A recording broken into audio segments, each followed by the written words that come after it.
SOG પોલીસના હાથે મોટી સફળતા લાગી છે। અડાજણ વિસ્તારમાંથી 36 લાખની કિંમતનું 350 ગ્રામ ડ્રગ્સ ઝડપાઈ ગયું છે, જેમાં આસિફ નામના આરોપીને ઝડપી પાડ્યો હતો, જ્યારે મુખ્ય આરોપી ફરાર થઈ ગયો।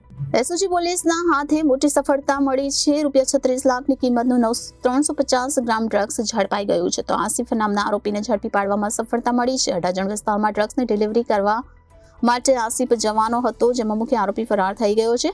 તો સુરત શહેર એસઓજી દ્વારા ફરી એક વખત ડ્રગ્સ ઝડપી પાડ્યું છે। તો એસઓજી પોલીસના હાથે મોટી સફળતા લાગી છે।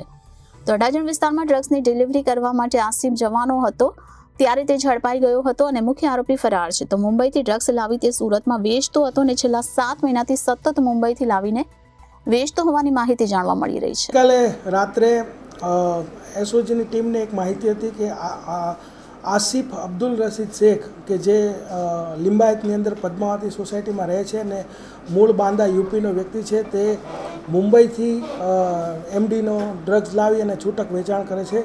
તો ટીમ જ્યારે વોચમાં હતી એ દરમિયાન આસિફ શેખ છે, જે અડાજણ પોલીસ સ્ટેશન એરિયામાં સ્ટાર બજારથી એલપી સવાણી રોડ પર જતા ક્રોમા સેન્ટર આવેલું છે તેની સામે પકડાઈ ગયો અને એની પાસેથી 352 ગ્રામ કે જેની કિંમત 35,21,000 રૂપિયા થાય છે અને તેની પાસેથી 89,900 રૂપિયા રોકડા, એટલે ટોટલ મુદ્દામાલ જે છે 36,31,000નો એ ઝડપી અને એસઓજીની ટીમે કાયદેસરની કાર્યવાહી કરેલ છે।